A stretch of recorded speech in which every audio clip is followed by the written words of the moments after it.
Welcome to Sleep Tight Frights, the place where bedtime stories don't always end sweetly. I'm Evergrey, your storyteller in the shadows. Each tale is a little strange, a little spooky, and just creepy enough to keep you peeking over the covers. So settle in, close your eyes, but don't fall asleep just yet.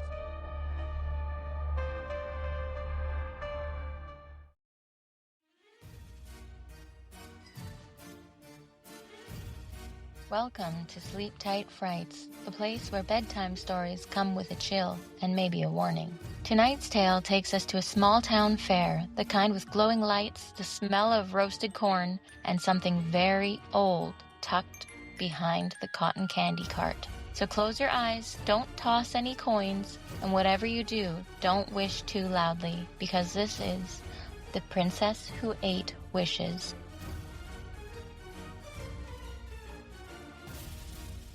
Meri wasn't the kind of kid who believed in wishing wells, lucky pennies, or fairy tale endings. She believed in logic, in puzzles, in checking the weather before going out, not in tossing coins and hoping magic would happen. But at the Harvest Moon Fair, something tugged at her. It wasn't the candy-colored lights or the music piping out of the carousel speakers, not even the haunted hayride Ray kept begging her to go on.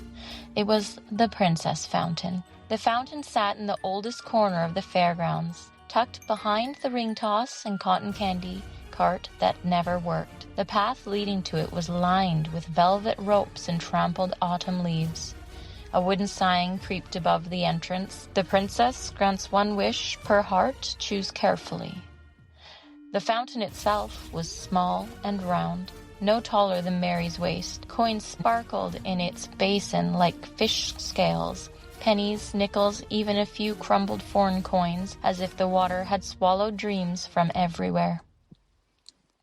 At the center stood a statue of a princess, stone gray, unmoving. Her arms were raised slightly, palms turned upwards as though catching invisible stars. Her eyes were closed, carved delicately beneath a teeny crown, and her lips were carved in the slightest of smiles. It looked peaceful. But the longer Meri stared, the more that smile looked hungry. Children whispered as they passed, "She gave me a puppy. My cousin wished for no homework and got the flu. You have to wish or she won't hear you." "No," someone else whispered. "She hears everything. You just have to hope she likes your wish." Meri almost laughed. "Come on," Ray said, tugging her sleeve. "Just one. What could it hurt?" "I don't know," Meri replied. "It feels weird." Ray grinned. "You're allowed to believe in something, you know." Meri sighed. She pulled a quarter from her hoodie. She stepped up to the fountain, closed her eyes, and held the coin tight. "Just for fun," she told herself. Then she whispered, "I wish I could fly in my dreams." She tossed the coin. Plunk! The coin vanished beneath the water, and for the briefest of moments, the princess's carved smile widened. Just a hair, but Meri saw it, and a chill crawled up her neck like a drip of cold milk. That night, Meri lay in her bed staring at the ceiling. She'd imagined it all day, wings spreading from her back, wind in her hair, rooftops flying away below her. She waited for sleep to lift her up into the clouds. But when sleep came, there was nothing. No color, no dreams, no sound, just dark. Thick, syrupy dark. Like being dropped into a cold well with no bottom. The next night it happened again. No flying, no falling, no anything. She woke with a sore jaw from grinding her teeth, with achy limbs that felt like she hadn't slept at all. By the third night, Meri was scared. Not just tired, not just confused, scared. Every time she closed her eyes, she felt that something had been taken. Her dreams, her rest, her peace. She felt watched. But when she opened her eyes, sometimes the corners of her room shimmered, like something invisible had been leaning close, like it had left behind static. She looked out her window to calm down. That's when she saw it. Across town, far past the rooftops and blinking street lights at the far edge of the fairgrounds, the Princess Fountain was facing her. She blinked. It couldn't be. Stone statues didn't turn. But the statue's face, its mouth, was now angled up towards her window, lips parted just a little, like it was drinking the sky. Meri didn't sleep that night. She sat huddled under her blankets with her flashlight clutched to her chest, the beams crossing her ceiling like warning lights. Just past midnight, her window creaked.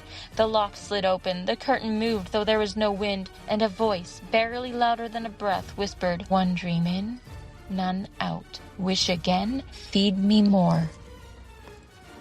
School the next day was like waking up to underwater. Meri couldn't focus. She called her teacher Mom. She forgot how to spell her own name on the worksheet. When Ray asked if she was okay, Meri opened her mouth, then closed it, because she didn't know anymore. That night, she passed a puddle by the curb on the way home.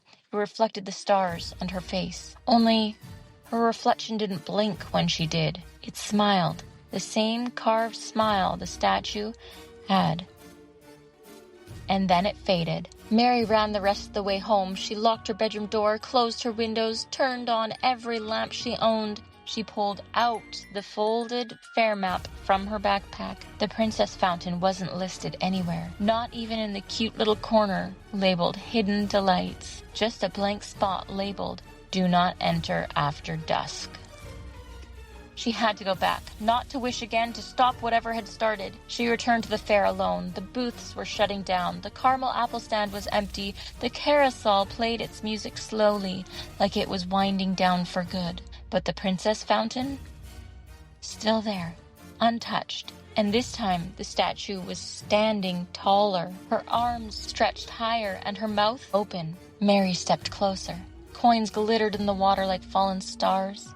The princess's eyes were no longer closed. They were cracked open, just a sliver, like old china splitting under pressure. "Meri," the voice said, not aloud, but inside her skull, inside her ribs. "Dreams are food, wishes are crumbs. You tasted like hope.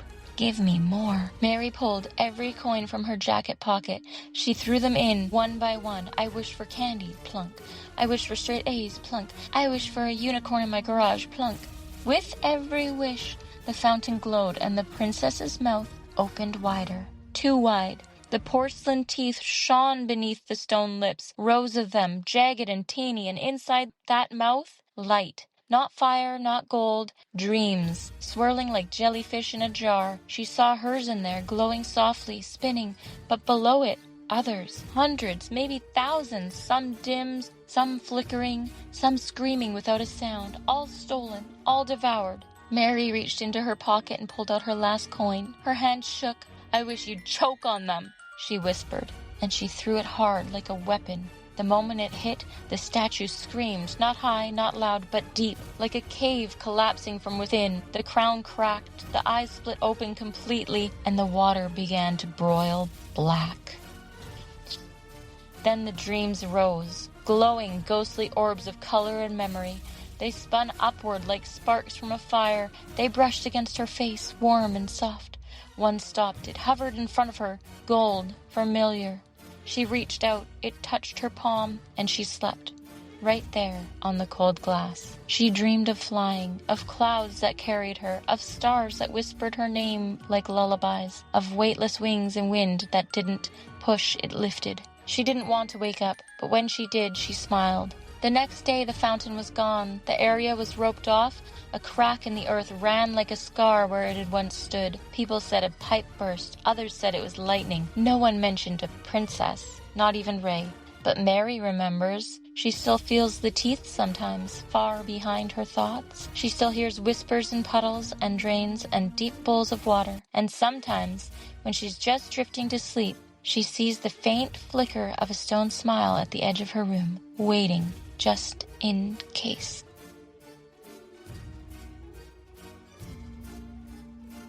Thanks for listening, and if you enjoyed tonight's tale, don't forget to follow, review, and share it with the bravest little listeners you know. Every whisper, every wish, and every shadow helps us grow. Do you have a story idea? Send it in. Just be careful what you ask for, and as always, sleep tight if you can.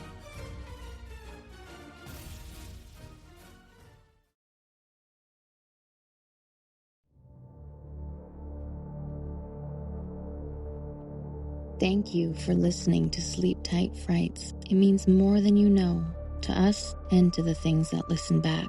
I'm Evergray, your guide through the shadows, and if you felt something was watching as the story unfolded, you're not alone. They remember the ones who listen, they wait for the ones who return. So come back soon. Sleep tight if you can.